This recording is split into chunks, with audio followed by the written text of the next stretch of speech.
நீங்கள் பார்த்து கொண்டிருப்பது உங்கள் ஜாஷுவா டிவி. சகல ஜனங்களுக்கும் நற்செய்தி.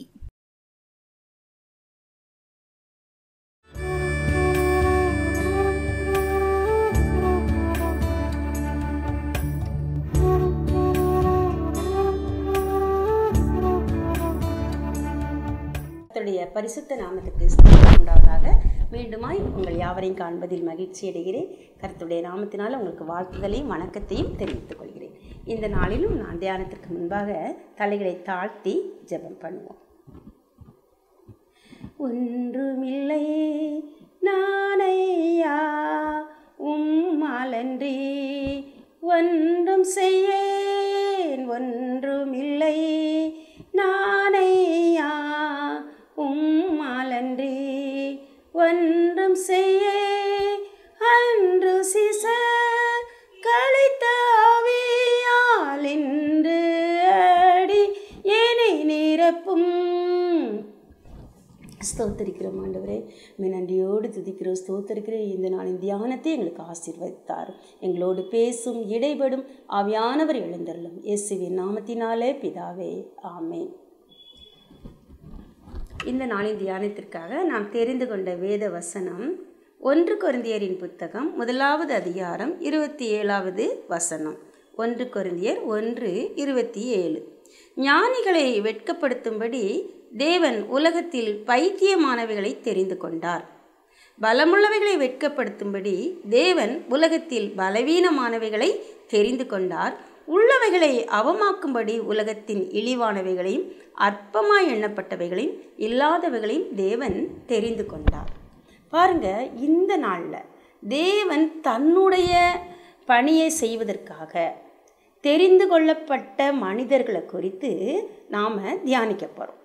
தெரிந்து கொள்ளப்பட்ட ஒரு மனிதனை குறித்து, அந்த மனிதனை தேவன் எப்படி தெரிந்து கொண்டார் அப்படிங்கிறத நாம் இந்த நாளில், அவர் தேவன் தெரிந்து கொள்கிற மனிதன் எப்படிப்பட்டவனா அவனை உருவாக்குறாரு, உள்ள முன்குறிச்சிறாரு. தாயின் கற்பத்திலே நான் உன்னை என்ன செஞ்சுட்டு தெரிந்து கொண்டேன்னு சொல்றவர், உலக தோற்றத்துக்கு முன்னே அவர் நம்மளை என்ன செஞ்சுருக்காரு, முன்குறிச்சிருக்கிறாரு. சில காரியத்துக்காக ஸ்பெஷலாக ஆண்டவர் என்ன செய்கிறாரு, முன்குறிச்சிருக்கிறாரு. ஆனால் அப்படி முன்குறிக்கப்பட்டவங்களையும் ஆண்டவர் எப்படி உருவாக்கி பயன்படுத்துகிறாருங்கிறத தான் நாம் இந்த நாளின் செய்தியில் பார்க்க போகிறோம். ஆனால் எல்லாருக்கும் தெரிந்த ஒரு தேவ மனிதன் அப்போஸ்தலரின் நடபடிகள் 7ஆம் அதிகாரம் 22வது வசனம். அப்போஸ்தலர் 7:22 நம்ம பார்க்குறோம். பாருங்க, மோசே எகிப்தியருடைய சகல சாஸ்திரங்களிலும் கற்பிக்கப்பட்டு வாக்கிலும் செய்கையிலும் வல்லவன் ஆனான். மோசையை குறித்து நமக்கு தெரியும். பிறக்கும் போதே அவனை வைத்திருக்க முடியாமல் அவனுடைய பெற்றோர்கள் என்ன பண்ணாங்க அப்படின்னு சொன்னால், ஜலத்தினுக்குள்ளே ஒரு நாணற்பலை செய்து போட்டுட்டாங்க. ஆனால் தேவன் அவரை முன்னறிந்ததுனால, தேவன் அவரை தெரிந்து கொண்டிருந்ததுனால தேவன் என்ன பண்ணார் அப்படின்னு சொன்னால், அவரை அந்த பார்வோன் குமார்த்தியை கொண்டு தப்புவிக்க செய்து பார்வோனுடைய அரண்மனையிலே வளர செய்திருந்தார். ஸோ அந்த இடத்துல ஒரு ராஜகுமாரனை போல மோசே வளர்ந்ததுனால அவரை என்ன செஞ்சார் அப்படின்னா, அங்கே எகிப்தியருடைய சகல சாஸ்திரங்களிலும் கற்பிக்கப்பட்டு வாக்கிலும் செய்கையிலும் வல்லவனானான்னு சொல்லி நம்ம பார்க்குறோம்.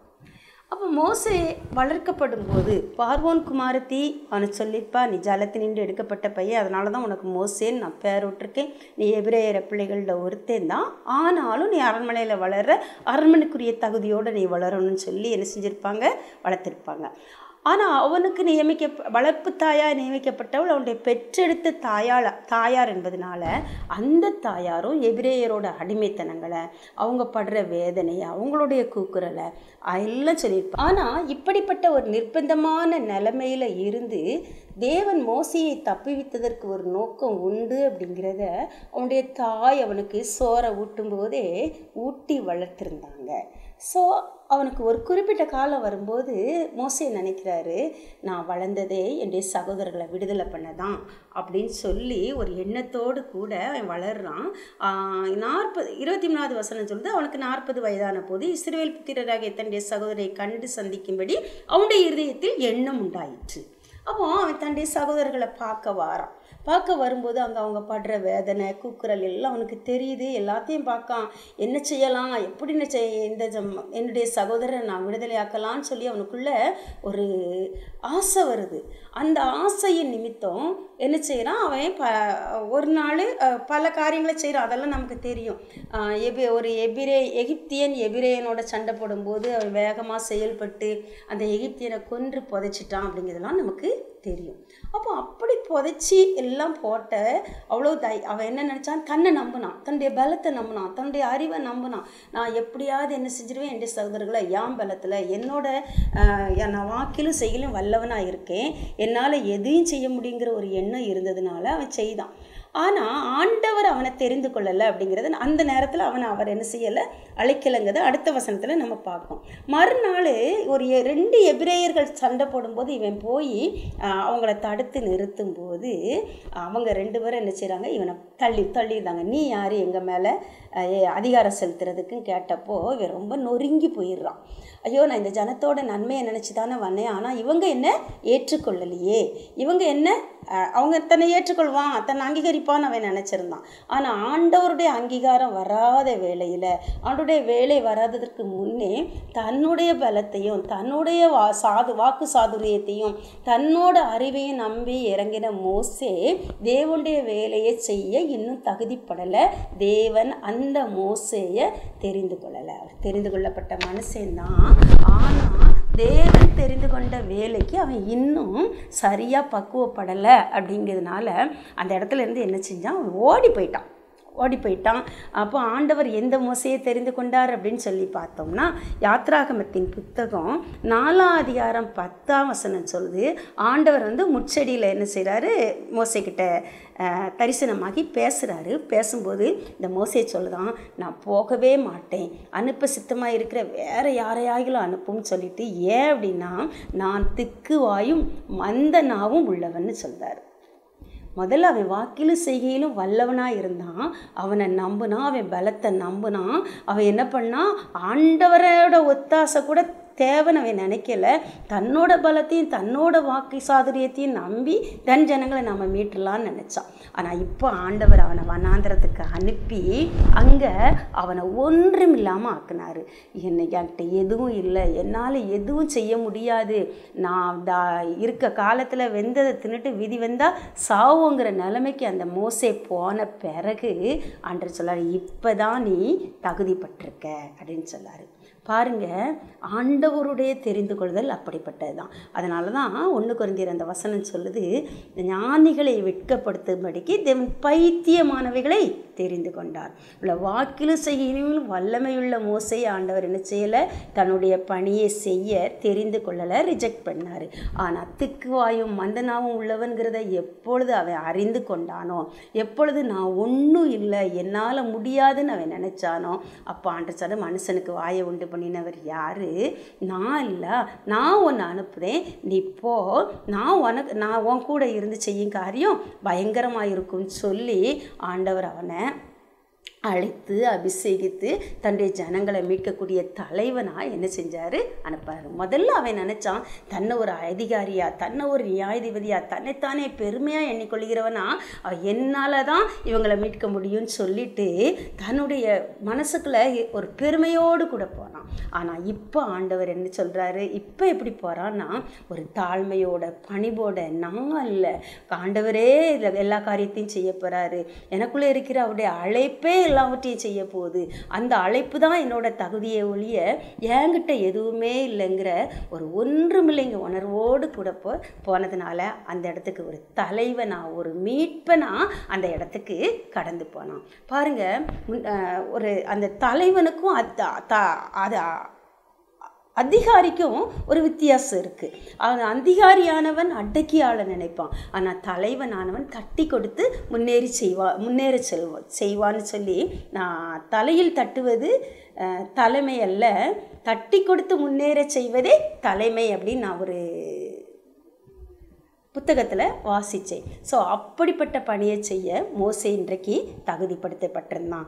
எப்போ அப்படின்னா, அந்த மோசையை ஆண்டவர் உடைச்சி நொறுக்கி ஒன்றுமில்லைங்கிற அளவுக்கு அவனை கொண்டு வந்து, அதுக்கப்புறம் ஒரு குயவன் கையில் உள்ள களிமண் போல தன்னை ஒப்பு கொடுத்து அதை அவர் கையில் எடுத்து அவருக்கு ஏற்ற பாத்திரமாக வணைஞ்சி அதுக்கப்புறமா என்ன செஞ்சார், அழைச்சிட்டு போனார்.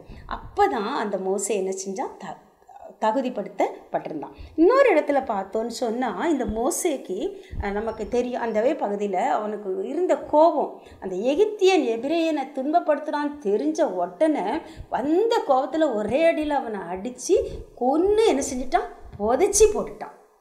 அவ்வளோ பெரிய ஒரு கோபக்காரன், கொலைகாரன். அப்படிப்பட்டவனை அதே ஆண்டவர் எப்படியா மாற்றினார் அப்படின்னு சொல்லி பார்த்தோம் அப்படின்னு சொன்னால், அதே மாதிரி தன்னுடைய சகோதரர்கள் ஏற்றுக்கொள்ளலைன்னு தெரிஞ்ச உடனே இவங்களை போய் மீட்கிறதுக்கு நம்ம வந்தோமேன்னு சொல்லி சோர்வடைந்து ஒரே எட்டில் என்ன செஞ்சிட்டான், மீதியான் தேசத்துக்கே ஓடி போயிட்டான். அப்படிப்பட்ட அந்த மோசே பின்னாட்களில் பார்த்தோன்னு சொன்னால், ஆண்டவர் அந்த அழைப்பை கொண்டு வந்து வனாந்திரத்தில் இஸ்ரவேலர் எத்தனை நேரமோ அவனுக்கு கோபம் முட்டுதாங்க. அவனுடைய ஜனங்களுக்கு நான் வேதனையில் சில நேரம் கதறுதான், நான் இவங்களை பெத்தனா ஆண்டவரே, எனக்கு எதுக்கு இவ்வளோ பெரிய பொறுப்புன்னெலாம் அவன் கதறான். ஆனால் கூட அந்த ஜனங்களை நேசிக்கக்கூடிய ஒரு இருதயத்தை, பொறுத்து கொள்ளக்கூடிய ஒரு இருதயத்தை ஆண்டவர் கொடுத்தாரு. கோராகின் புத்திரர் எழும்பி அவனை எதிர்த்து நிற்காங்க. நாங்கள் தலைவனாக இருக்கக்கூடாதோ, மோசே மட்டும்தான் தலைவனாக இருக்கணுமோ அப்படின்னு சொல்லி அவங்க எதிர்த்து நிற்கும்போது, அந்த நேரமும் ஆண்டோடைய சமூகத்தில் போய் அவங்கள எதிர்த்து நிற்கலை, அவங்ககிட்ட போராடலை, அவங்க கூட வழக்காடாமல் ஆண்டோடைய சமூகத்தில் போய் முகங்குப்புற விழுந்து கிடந்தான். அதே போல் பார்த்தோம் அப்படின்னு சொன்னால், பின்னாட்களில் அந்த ஆரோனும் மோசையும் கூட, ஆரோனும் மிரியாவும் கூட தன்னுடைய சகோதரனுக்கு விரோதமாக காரியங்களை பேசும்போது அப்பவும் அமைதியாக ஆண்டு சமூகத்தில் அதை பொறுத்துக்கிட்டு நிற்கும். ஆனால் இந்த இடத்துலலாம் நம்ம பார்த்தோன்னு சொன்னால், ஆண்டவரே இறங்கி வந்து அந்த மோசைக்கு சாட்சி கொடுக்குறாரு. மோசையானவன் பூமியில் உள்ள எல்லா மனிதனிலும் சாந்த குணம் உள்ளவனாக இருக்கிறான் அப்படின்னு சொல்லிட்டு அவனுடைய சகோதரிகிட்ட பேசுதான். மிரியாம்கிட்டையும் ஆரோன்கிட்டையும் ஆண்டவர் பேசுகிறாரு. மோசையும் கூப்பிட்டு 3 பேரும் நிற்கும்போது, தாசனாகிய மோசைக்கு விரோதமாய் பேச உங்களுக்கு பயம் இல்லாமல் போனது என்னன்னு சொல்லி இவனுக்காக அவர்களிடத்தில் வழக்காடினார்.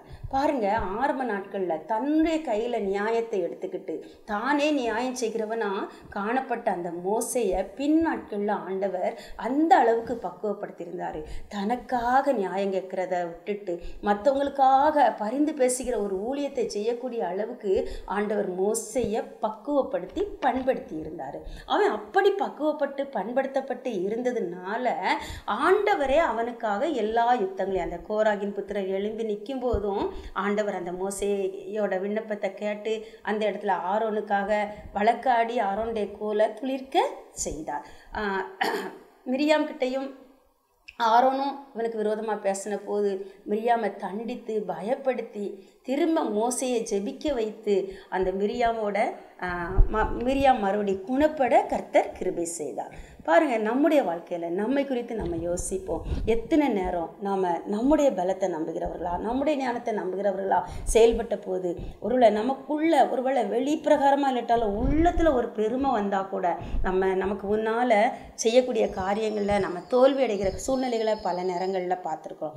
ஆனால் உள்ளான மனிதனில் நம்மை நாமே வெறுமையாக்கி கீழ்ப்படிஞ்சு ஆண்டவருக்கு முன்னால் ஒன்றும் விளங்குதை உணரும்போது ஆண்டவர் அற்புதமான காரியங்களை நம்ம கொண்டு செய்கிறதையும் நாம் பார்க்க முடியும். அதனால் இந்த நாட்களில் நாம் ஆண்டவருடைய சமூகத்தில் நான் ஒன்றும் இல்லையா அப்படின்னு சொல்லி நம்ம அர்ப்பணிப்போம். ஒருவேளை நமக்கு ஆண்டவர் பலவிதமான கிருபைகளை தந்திருக்கலாம், பலவிதமான ஆசீர்வாதங்களை தந்திருக்கலாம். ஆனால் அந்த ஆசீர்வாதங்கள் மேலே நம்ம மனதை வைக்காமல், அந்த திறமைகளை நம்ம சார்ந்து கொள்ளாமல், நமக்கு கொடுத்திருக்கிற உலக ஆசீர்வாதங்களை நம்ம சார்ந்து கொள்ளாமல் தேவனையே சார்ந்து கொள்ளும்போது அந்த உலக ஆசீர்வாதங்களை எல்லாம் முக்கியப்படுத்தாமல், இதெல்லாம் எனக்கு ஒன்றும் இல்லை, என் தேவனுடைய கிருபையை மாத்திரம் நான் நம்பி இருக்கிறேன், அவரை மாத்திரம் நான் சார்ந்திருக்கிறேன்னு சொல்லி அவரை சார்ந்து நம்முடைய காரியங்களை, அது உலக நம்ம குடும்ப காரியமாக இருக்கலாம், வேலை ஸ்தலத்தில் உள்ள காரியங்களாக இருக்கலாம், சமூகத்தில் நம்ம எதிர்கொள்ளக்கூடிய காரியங்களாக இருக்கலாம், தனிப்பட்ட போராட்டங்களாக இருக்கலாம். எதுவாக இருந்தாலும் நான் ஒன்றும் இல்லை தகப்பனே, உங்கள் கரத்தில் என்ன குயவன் கையில் உள்ள களிமணை போல நான் அர்ப்பணிச்சுக்கிறேன். உங்கள் விருப்பம் போல் நீங்கள் அதை வணைந்து உலகெல்லாம் பயன்படுத்துங்க. எந்தெந்த இடத்துல உங்கள் நாமத்தை நான் எப்படி எப்படி மகிமைப்படுத்தணுமோ அப்படி என்னை கொண்டு நீர் மகிமைப்படும். நான் இல்லை, என்னுடைய பேர் புகழல்ல, உங்கள் நாம மாத்திரம் மகிமைப்படணும்னு சொல்லி நம்ம அர்ப்பணிக்கும் போது அந்த மோசேயை வல்லமையாய் பயன்படுத்தி அநேகமாயிரம் ஜனங்களை தேவனுக்கு நேராக கானானுக்கு நேராக வழிநடத்த கிருபையை கொடுத்தாரோ அதே கிருபையை ஆண்டவர் நமக்கும் தருவார். ஆயிரங்களை ஆண்டவர் அன்றைக்கு வழி நடத்தக்கூடிய ஒரு பாத்திரமாக நாம் மாறுவோம். நம்மை குறித்து தேவனே இந்த உலகத்துக்கு சாட்சி கொடுப்பார். நாம் சாட்சி கொடுக்க வேண்டாம். நம்ம தேவனுடைய சமூகத்தில் காத்திருப்போம். தேவனுடைய கரத்தில் நம்முடைய காரியங்களை ஒப்புவித்து அமைதியாக இருப்போம். எந்த மனுஷர்கிட்டையும் நம்ம வழக்காட வேண்டாம். எந்த மனுஷர்கிட்டையும் நம்ம நிரூபிக்க போராட வேண்டாம். அமைதியாக ஆண்டு சமூகத்தில் நம்ம அவருடைய வேலையை மாத்திரம் செய்ய நாமே அர்ப்பணிக்கும் போது அவரே இறங்கி நமக்காக வழக்காடுவார். நம்முடைய காரியங்களை பொறுப்படுத்திக் கொள்வார். நம்முடைய பேரை பெருமைப்படுத்துவார். நம்முடைய சாட்சியை நிலைநிறுத்துவார். கர்த்தர் நம்முடைய வாழ்க்கையில் பெரிய காரியங்களை செய்யும்படி நாமே அவருடைய சமூகத்தில் அர்ப்பணிப்போம். பண்படுத்தும் சித்தம் போல பயன்படுத்தும் விருப்பம் போல, பண்படுத்தும் சித்தம் போல பயன்படுத்தும் விருப்பம் போல, உன் கரத்தில் நான் புல்லாங்குழல், உன் கரத்தில் நான் புல்லாங்குழல், ஒவ்வொரு நாளும் இசைத்திடுமே, ஒவ்வொரு நாளும் இசைத்திடுமே, உமக்காகத்தானே ஐயா நான் உயிர் வாழ்கிறேன் ஐயா, இந்த உடலும் உள்ளமெல்லாம் அன்பர் உமக்காகத்தானே ஐயா. நன்றி தகப்பனே. இந்த நாளில் மோசேயை குறித்து நாங்கள் தியானித்தோம். இயேசப்பா, ஞானிகளை வெட்கப்படுத்தும்படி பைத்தியங்களை தெரிந்து கொண்டவர், பலமுள்ளவர்களை வெட்கப்படுத்தும்படி பலவீனமானவர்களை தெரிந்து கொண்ட தேவன். இந்த நாளில் இயேசப்பா எங்களையும் நீங்கள் தெரிந்து கொண்டிருக்கீங்க. நன்றி இயேசப்பா. எந்த சூழ்நிலையிலும் நாங்கள் வெட்கப்பட்டு போகாதபடிக்கு உங்களுடைய சமூகத்தில் நாங்கள் ஒன்றுமில்லை என்பதை உணர்ந்து எங்களை தாழ்த்தி உங்களுடைய கரங்களில் அர்ப்பணிக்கிறோம். இயேசப்பா, நீங்கள் எங்களை பயன்படுத்துங்க. உங்கள் விருப்பம் போல உங்க ஞானத்தை கொண்டு உங்க கிருபையை கொண்டு நடத்த எங்களை அர்ப்பணிக்கிறோம். ஆசீர்வதியும் வழி நடத்தும். இயேசுவின் இன்ப நாமத்தினாலே பிதாவே, ஆமேன்.